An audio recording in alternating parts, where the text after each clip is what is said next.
नमस्कार, आप सभी का स्वागत है अन्नदाता कार्यक्रम में। आपके साथ मैं हूं सोनाली सिंह। हमारे देश के किसान जन का पोषक है, वह श्रम का देवता है, अन्नदाता है। उसमें ही भारत की आत्मा निवास करती है। ऐसे ही किसानों की प्रगति के लिए हम खेती बाड़ी से जुड़ी हुई बहुत सी नई लाभकारी जानकारियां हर रोज सुबह लेकर आते हैं। तो चलिए कार्यक्रम शुरू करने से पहले देखते हैं क्या है आज के अन्नदाता में। आंवला से कैंडी बनाए, अधिक लाभ कमाए।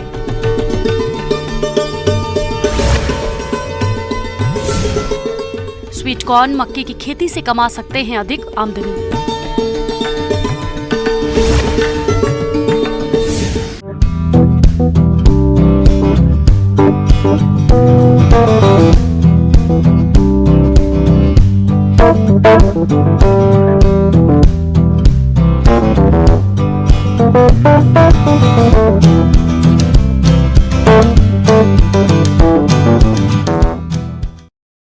आंवले का आयुर्वेदिक औषधि में अधिक मात्रा में प्रयोग किया जाता है और इस समय बाजार में खूब मिलता है।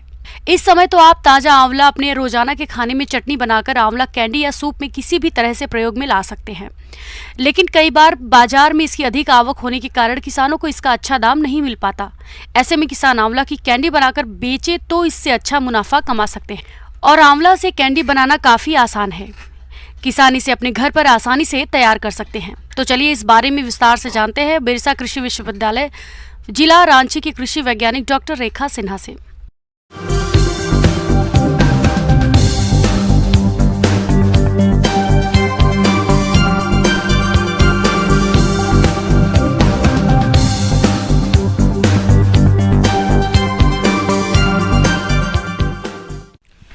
किसान भाइयों नमस्कार।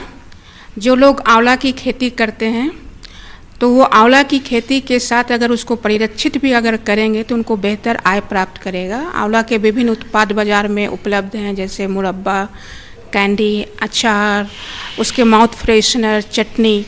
इससे आप जो है आजकल कैंडी का बहुत ज़्यादा जो है डिमांड बाज़ार में बढ़ रहा है और इसको आसानी से आप व्यवसाय के रूप में अपना सकते हैं। इस मौसम में बाजार में आंवले की आवक शुरू हो जाती है। आंवले से अचार, मुरब्बा, जूस, कैंडी के जैसे कई उत्पाद बनाए जाते हैं। आयुर्वेदिक दवाओं के रूप में भी आंवले का इस्तेमाल काफी किया जाता है। आंवले के गुणों के कारण ही इसकी बाजार में मांग भी काफी है। आंवले ताजा हो या सूखे, दोनों रूप में इनका इस्तेमाल सेहत के लिए लाभकारी होता है। मुरब्बा और कैंडी में कुछ ज़्यादा उसका जो प्रोसेसिंग कीजिएगा तो उसमें ज़्यादा अंतर नहीं होता है। मुरब्बा जो है चीनी के सिरप में रखा रहता है और कैंडी जब हम बनाते हैं तो लास्ट स्टेज में उसको सिरप से अलग करके और थोड़ा सा उसको जो है सुखाने के बाद जो उत्पाद प्राप्त होता है उसको हम कैंडी कहते हैं। कैंडी बनाने के लिए ज़्यादा सामग्री की आवश्यकता नहीं होती है। आंवला, चीनी, नमक और साइट्रिक एसिड ये पदार्थ है जो आपको आसानी से बाजार में उपलब्ध हो जाएगा। सबसे पहले एक आकार के साफ सुथरे फलों का चुनाव करें। फलों को चुनते समय ध्यान रखें कि फल किसी प्रकार से विकृत या कीट व्याधि से ग्रसित ना हो। फिर फलों को स्वच्छ पानी से अच्छी तरह से धो लें और फलों का पानी सूखने के लिए रख दें। आंवला के फलों में कैसलापन होता है, इसको दूर करने के लिए नमक पानी में भिगोएं। तो आंवला का कैंडी बनाने के लिए आंवला को पहले जो है नमक के घोल में डाला जाता है। पहला दिन हम उसको 2% नमक के घोल में डालते हैं, दूसरे दिन उसकी मात्रा हम 4% कर देते हैं, तीसरे दिन उसको 6% कर देते हैं और लास्ट दिन उसको 8% कर देते हैं। ये नमक के घोल में डालने का मेन उसका ऑब्जेक्टिव होता है कि उसमें कसैलापन होता है। उसका कसैलापन दूर करने के लिए इसको नमक के घोल में डाला जाता है और तब तक डाला जाता है, धीरे धीरे इसका कंसंट्रेशन बढ़ाया जाता है और जब ये 8% हो जाता है तब उसको थोड़ा सा प्रिक किया जाता है। प्रिक जो है मुरब्बा बनाने में ज़्यादा प्रिक किया जाता है और कैंडी बनाने में ज़्यादा प्रिक करने की ज़रूरत नहीं है। उसके बाद उसको खौलते हुए पानी में ब्लांच करना है जब तक कि वो सॉफ्ट नहीं हो जाए। उसके बाद जब दबाया जाता है तो वो टुकड़ों में हो जाता है। अगर आप आंवला के फलों को उबालने की वजह भाप में पकाएं तो और भी अच्छा रहता है। आंवला पक जाने के बाद फलों को नुकीली चम्मच से हल्के छिद्र कर लें ताकि फलों में चाशनी अच्छी तरह से भर जाए। फलों को अच्छी तरह से पकाने के बाद फाकों को निकाल लें और गुठली अलग कर दें। अब उस दिन जो है, पहला दिन जो है, अगर 1 केजी अगर आप आंवला लिए हैं तो कैंडी बनाने के लिए आपको 1 केजी चीनी की आवश्यकता होगी। तो उसको चीनी की मात्रा एक साथ नहीं मिलाना है, हम लोग 2 या 3 दिन में उसकी चीनी की मात्रा बढ़ाते हैं। तो पहला दिन जो है हम 300 ग्राम चीनी में लेयर बना के चीनी डाल के इसको छोड़ देते हैं।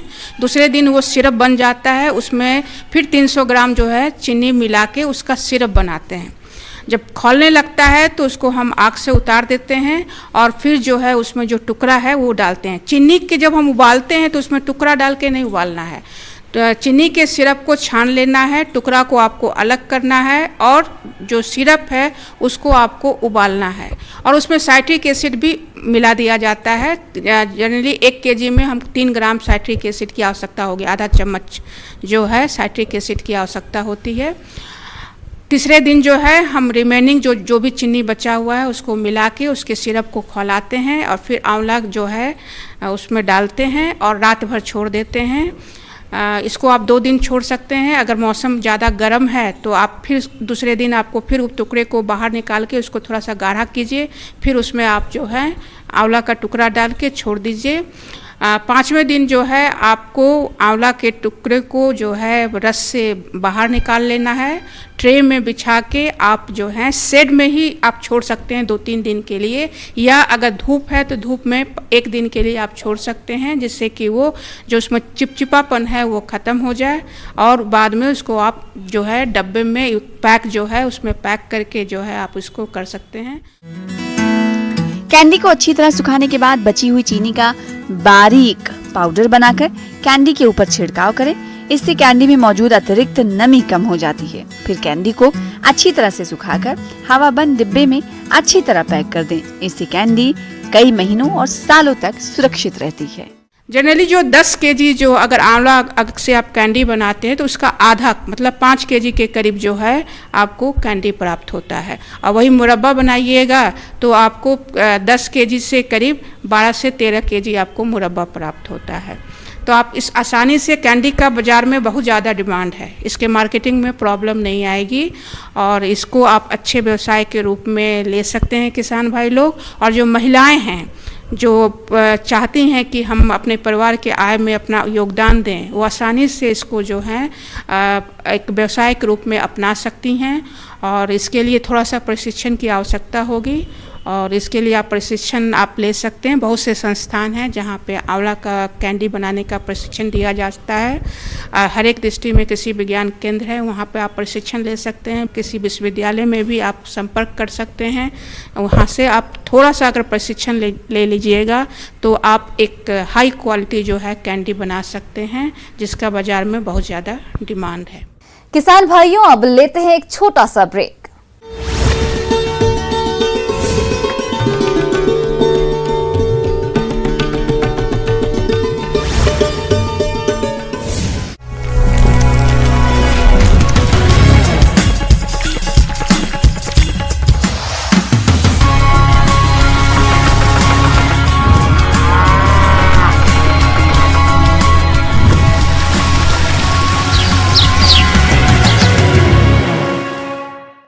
ब्रेक के बाद आप सभी दर्शकों का अन्नदाता में स्वागत है।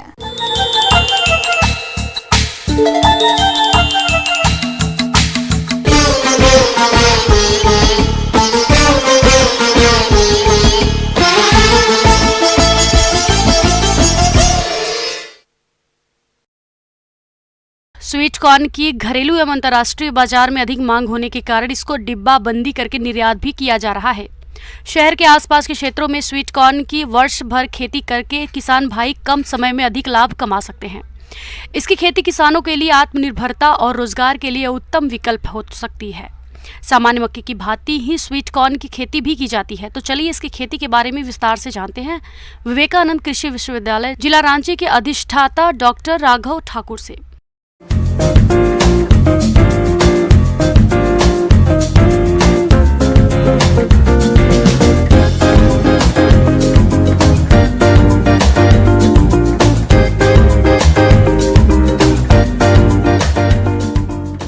मैं आपसे आज मीठा मक्का स्वीट कॉर्न के बारे में बताने जा रहा हूँ। यह भी एक प्रकार का मक्का ही है, जिसको आजकल काफ़ी शहरों में काफ़ी इसको लाइक किया जाता है और इससे काफ़ी मुनाफा आप कमा सकते हैं। जिस तरह से आप मक्का की खेती करते हैं, उसी तरह से स्वीट कॉर्न की भी खेती किया जा सकता है। स्वीट कॉर्न, जिसके नाम से ही आप पहचान सकते हैं कि ये भुट्टा सामान्य मक्का की तुलना में अधिक मीठा और स्वादिष्ट होता है, जिसे लोगों द्वारा ज्यादा पसंद किया जाता है। इससे अनेक प्रकार के व्यंजन भी तैयार किए जाते हैं। इसके अंतर्राष्ट्रीय बाजार में अधिक मांग होने के चलते इसे पैकिंग करके निर्यात भी किया जाता है। इस मक्का को दूधिया अवस्था में तोड़कर उपयोग में लाया जाता है। स्वीट कॉर्न मक्का में लगभग सभी पोषक तत्व उपलब्ध रहने के चलते ये स्वास्थ्य के लिए फायदेमंद माना जाता है। पहला बिंदु है भूमि का चयन।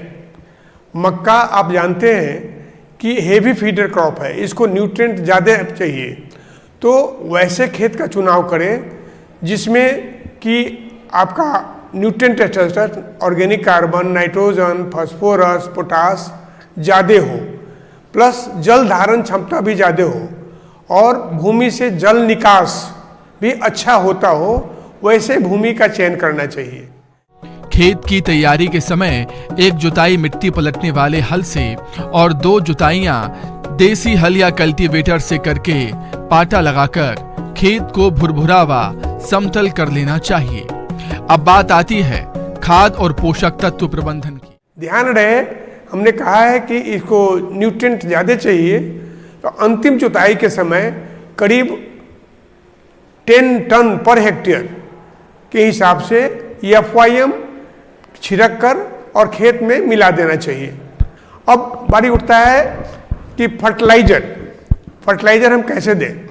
फर्टिलाइजर इसमें थोड़ा ज़्यादा लगता है। 1 हेक्टेयर में 120 किलो नाइट्रोजन, तो आप बुआई के समय 130 किलो DAP, फास्फोरस करीब बुआई के समय 130 किलो DAP और करीब 68 किलो म्यूरेट ऑफ पोटाश देना चाहिए प्रति हेक्टेयर। जिस टाइम आप नी हाई स्टेज करीब 30 से 35 दिनों के बाद घुटने वाली अवस्था आती है, उस टाइम भुड़काव करना चाहिए करीब 25 किलो यूरिया। खरपतवार निकाल करके पौधे के पास इसको दाना को डाल दें और तब मिट्टी चढ़ाएं। तो और इसके बाद 1/4 यूरिया जो 25 किलो फिर होता है, वह जिस टाइम टेस्लिंग धनबाल आता है उस टाइम देना चाहिए। तो इस तरह से आप अपने फर्टिलाइजर को बांट के देंगे तो पौधा ज़्यादा से ज़्यादा लेगा, पौधा का बर्बाद ज़्यादा होगा और उपज भी आपको अच्छा मिलेगा। उपयुक्त किस्म इसके लिए है माधुरी, प्रिया और बिरसा मक्का 1, बिरसा विकास मक्का 2। इसका बीज चयन करें। सावधानी यही रखें कि जितना भी हमने किस्म बताया है, यह सब कम अवधि वाली फसल है। माने कम अवधि का मतलब कम दिनों में यह तैयार होता है। अब बारी आता है कि sowing time, seed rate. Sweet corn के लिए सीड रेट कहा गया है 4 किलो प्रति एकड़ या 10 किलो प्रति हेक्टेयर के हिसाब से। इसका पंक्ति टू पंक्ति करीब 75 सेंटीमीटर या कह सकते हैं 2.5 फुट और सीड टू सीड या पौधा से पौधा करीब 1 फीट की दूरी पर रखना चाहिए। इस तरह से यदि आप करेंगे तो करीब 1 एकड़ में 20-22 हजार पौधे मिलेंगे और 1 हेक्टेयर में करीब 53,000 पौधे मिलेंगे। स्वीट कॉर्न फसल को खरपतवारों से बचाने के लिए एट्राजीन की 1.5 किलोग्राम की मात्रा का प्रति हेक्टेयर की दर से बुआई के 2 दिन के अंदर स्प्रे करें, जिससे खरपतवारों का जमाव नहीं होगा और फसल की बढ़वार अच्छी होगी। जैसे आप अनाज के लिए जो मक्का करते हैं तो उसके लिए आप ग्रेन के लिए इंटरेस्टेड होते हैं, जबकि स्वीट कॉर्न में पकने, हमको फसल को पकने नहीं देना है। फसल में जैसे ही धनवाल आया उसके बाद टेस्लिंग होता, सिल्किंग होता है, तो पॉलिनेशन पॉलिनेशन के करीब 20 दिनों के बाद इसका कॉब को, भुट्टा को हार्वेस्ट किया जाता है। भुट्टा को हार्वेस्ट करते समय आप देखेंगे दाना में दूध निकलता है। दाना में दूध निकलता है तो समझना चाहिए कि अब हमारा हार्वेस्ट करने लायक हो गया है। इसमें इस टाइम यदि आप तोड़ेंगे, भुट्टा को तोड़ेंगे, तो दाना में करीब 70% पानी उपलब्ध रहेगा और इसमें जो शुगर कंटेंट होगा, चीनी की मात्रा होगी, करीब 10 से लेके 20% तो होता है। इसीलिए यह खाने में मीठा लगता है। आगे और भी है खेती बाड़ी से जुड़ी हुई बहुत सी रोचक जानकारियां। यहाँ रुकेंगे एक और छोटे से ब्रेक के लिए।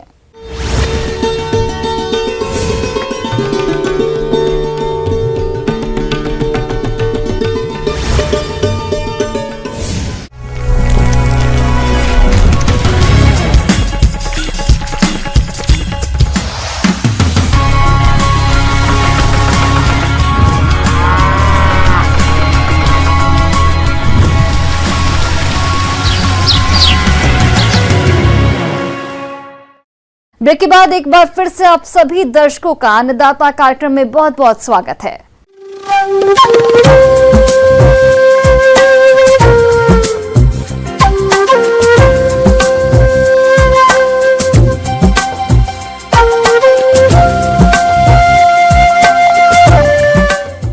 मौसम विभाग के रिपोर्ट पर साप्ताहिक कृषि सलाह इस प्रकार है।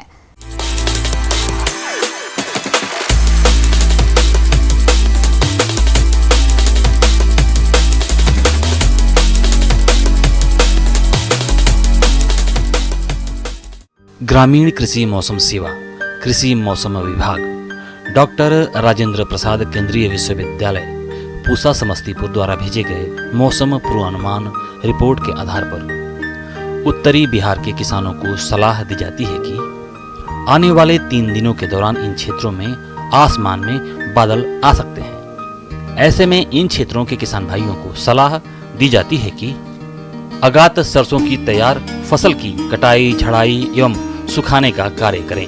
बसंतकालीन गन्ना और शकरकंद की रोपाई करें। अक्टूबर-नवंबर महीने में रोपी गई गन्ना की फसल में हल्की सिंचाई करें। केला की सूखी और रोगग्रस्त पत्तियों को काटकर खेत से बाहर करें। सब्जियों में निराई गुड़ाई कर सिंचाई करें। सूर्यमुखी की बुआई 10 मार्च तक संपन्न कर लें। उत्तर बिहार के लिए सूर्यमुखी की उन्नत संकुल प्रभेद मॉडर्न सूर्या CO1 और पैराडेविक तथा संकर किस्मों में BSH 1, KBSH 1, KBSH 44, MSFH 1, MSFH 8 एवं MSFH 17 अनुशंसित हैं।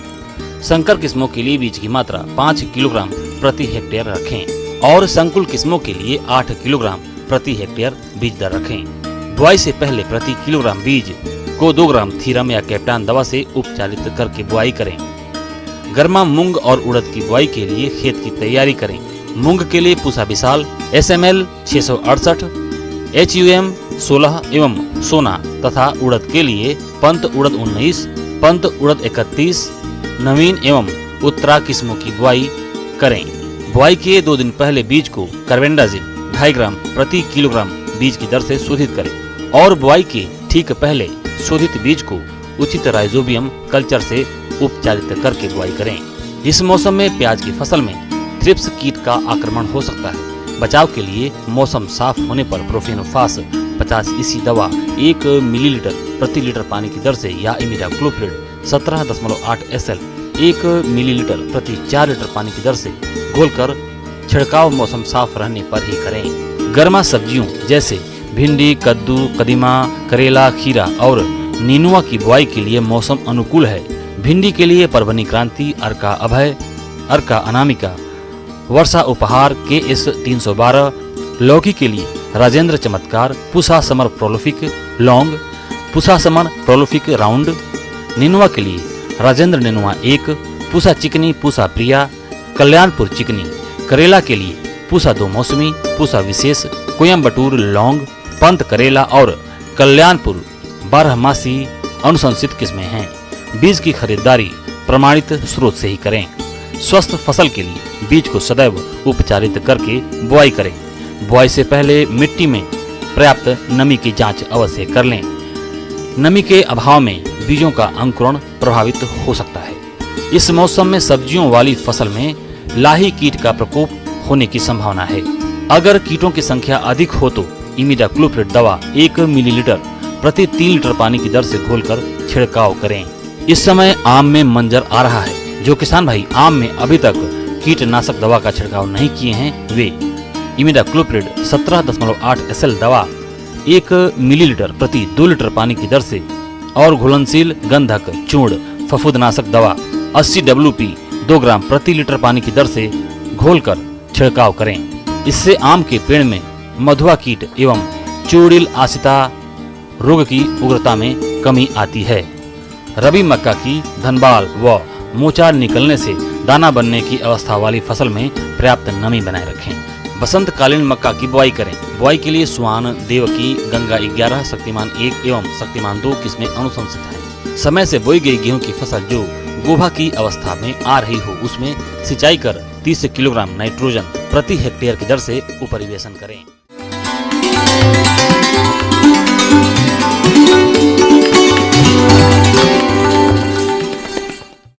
आइए जानते हैं अन्नदाता निःशुल्क फोन के माध्यम से पूछे गए समस्याओं का समाधान। अन्नदाता निःशुल्क फोन संपर्क सेवा के माध्यम से पूछे गए प्रश्नों में से आज हमने जिस प्रश्न को कार्यक्रम में शामिल किया है उसे पूछा है ग्राम फुलवारी, जिला पटना के कृषक देवेंद्र रंजन ने। ये दुधारू पशुओं में थनैला रोग की रोकथाम के बारे में जानकारी चाहते हैं। तो देवेंद्र रंजन जी, आपकी जानकारी के लिए प्रस्तुत है कार्यक्रम का ये अंश। नमस्कार किसान भाइयों, आज हम लोग बात करेंगे थनैला रोग के बारे में। थनैला रोग जो मैक्सिमम बहुतायत में देखा जाता है कि बाहर से जो कीटाणु हैं वो थन के द्वारा प्रवेश करते हैं, छिद्र के द्वारा प्रवेश करते हैं और वहाँ से फिर वो थन में जाते हैं। उसमें जाकर दूध एक बहुत अच्छा माध्यम हो जाता है किसी भी कीटाणु को बढ़ने के लिए, तो वहाँ पर बहुत तेज़ी से बढ़ते हैं और फिर उस वहाँ के जो उत्तक हैं, उनके जो टिश्यूज़ होते हैं, उनको एल्वोलाई हैं, उनको वो डैमेज कर देते हैं और उसके बाद वहाँ से बहुत बार में देखा गया है कि खून भी आना लगता है। तो जैसे मैं बताया कि ये जनरली जो है वो छेनी के जो छिद्र होते हैं उसी से कीटाणु और बैक्टीरिया जो है वो उसी में बढ़ता है। थनैला रोग दुधारू पशुओं में होने वाला प्रमुख रोग है। खासकर गाय और भैंसों में बड़ी तेजी से पनप रहा है। यह दुधारू पशुओं के आयन का एक बहुत ही घातक रोग है जो कि बैक्टीरिया के माध्यम से फैलता है। अगर रोग के शुरुआती लक्षणों को देखकर इसका निदान नहीं किया जाता है तो यह पशु के थनों को बेकार करके उसके दूध को सुखा देता है। यह रोग आयन से संबंधित है, इसलिए केवल यह रोग मादा पशुओं को ही होता है। तो मैं प्रमुख में 3-4 तरीके से होता है, जैसे कि वो और सबसे प्रमुख होता है कि उसमें चोट लगने के कारण, जैसे गाय जब बैठती है थन और छेनी जो है वो फर्श के साथ या ज़मीन के साथ संपर्क में रहता है और दूसरा उसके ऊपर जब भी बैठती है तो उसके ऊपर एक पैर रहता है, तो उस पैर का भार से और कड़े सरफेस करके से वो जो छेनी है और छेनी का छिद्र है उसमें वो डैमेज हो जाता है, उसमें इंजरी आ जाती है और वो वहाँ से एक बैक्टीरिया को उसमें अंदर जाने का एक क्षमता आ जाती है। ज़मीन के फर्श से या मिट्टी से संपर्क में आने में वहाँ से बैक्टीरिया कीटाणु है वो थन में चले जाते हैं और वहाँ वो अपना काम शुरू करते हैं और दूध में के जो थन है उसको डैमेज कर देते हैं, जिससे कि वो थनैला रोग हो जाता है। लेकिन अगर थनैला रोग हो जाता है तो ये बहुत ही इकोनॉमिकली अगर देखा जाए तो सबसे अधिक इकोनॉमिकल लॉस थनैला रोग से है। एक तो दूध का उसमें हम लोग उपयोग नहीं कर सकते हैं और उसका ट्रीटमेंट बहुत महंगा है और तीसरा है कि अगर थन खराब हो गया तो दूध का उत्पादन नहीं हो सकता है। तो ये सभी चीज़ों को अगर हम देख लें, मिला लें, तो प्रोडक्शन कॉस्ट और ट्रीटमेंट कॉस्ट और लॉस ऑफ प्रोडक्शन से सबसे ज़्यादा इकोनॉमिकल लॉस पूरे विश्व में ये थनैला रोग से है। इस रोग में बाहरी लक्षण नहीं दिखते हैं, इसलिए इसकी पहचान के लिए दूध को प्रयोगशाला में जांच करवाकर ही पता लगाया जा सकता है। रोग के लक्षणों को देखकर आसानी से पहचाना जा सकता है, जैसे कि थनों में सूजन आना, पानी जैसा दूध आना अथवा दूध में छीछड़े आना, दूध का स्वाद नमकीन या बेस्वाद होना इत्यादि। इसके साथ ही पशुपालकों को इसके दूध का उपयोग नहीं करना चाहिए। तो इन चीज़ों पर हम लोग अगर ध्यान देना शुरू करें तो हम लोग थनैला रोग को बचाव कर सकते हैं। जैसे कि हम लोग एक रबड़ का मैट आता है और उसमें हम अगर रखें तो गाय को रखेंगे तो उसमें अगर वो बैठती भी है तो उसका थन और उसका छेनी को चोट पहुंचने की संभावना कम रहती है। दूसरा होता है कि साफ सफाई जो होता है, थन को धोना, पोटासियम परमैंगनेट एक दवा मिलती है, वो उसका घोल से दूध दूहने से पहले और दूध दूहने के बाद पूरा थन को उस पानी से धो देना होता है। एक चीज़ मैं बताया कि वो छिद्र है, जो छेनी का छिद्र है, वो हमेशा आधे घंटे तक खुला रहता है। तो उस समय कोशिश करनी चाहिए कि गाय है वो नहीं बैठे ज़मीन में, तो उस समय ही उसको खाना देने की कोशिश करनी चाहिए। दूध दूहते समय आप हमें दाना और दर्रा दे सकते हैं, और जो उसका जो पुआल और या हरा चारा है दूध दूहने के बाद उसको देने से वो आधे घंटे तक खड़ा रह सकती है। और जो दूध दूहने वाले होते हैं जो दूध दूहेंगे, उनका भी हाथ की सफाई मैक्सिमम, जो ये भी एक कारण है कि दूध दूहने वाले से भी ये कीटाणु अंदर चले जाते हैं, तो उनके भी हाथों की सफाई बहुत ज़रूरी है दूध दूहने से पहले। किसान भाइयों, कृषि संबंधित समस्या या सुझावों के लिए आप हमें इस पते पर संपर्क कर सकते हैं। प्रोड्यूसर अन्नदाता, news 18 Bihar Jharkhand, Ramoji film city Hyderabad 501512। साथ ही आप हमें ईमेल भी कर सकते हैं। हमारा ईमेल आईडी है p18annadatabihar@news18.com। इसके अतिरिक्त आप हमें निःशुल्क हेल्पलाइन नंबर 18008892 पर सोमवार से शनिवार सुबह 10 से शाम 4 बजे के बीच संपर्क कर सकते हैं। अब समय हो रहा है आपसे विदा लेने का। कल फिर से आपसे मुलाकात होगी कृषि से जुड़ी महत्वपूर्ण जानकारियों के साथ। नमस्कार।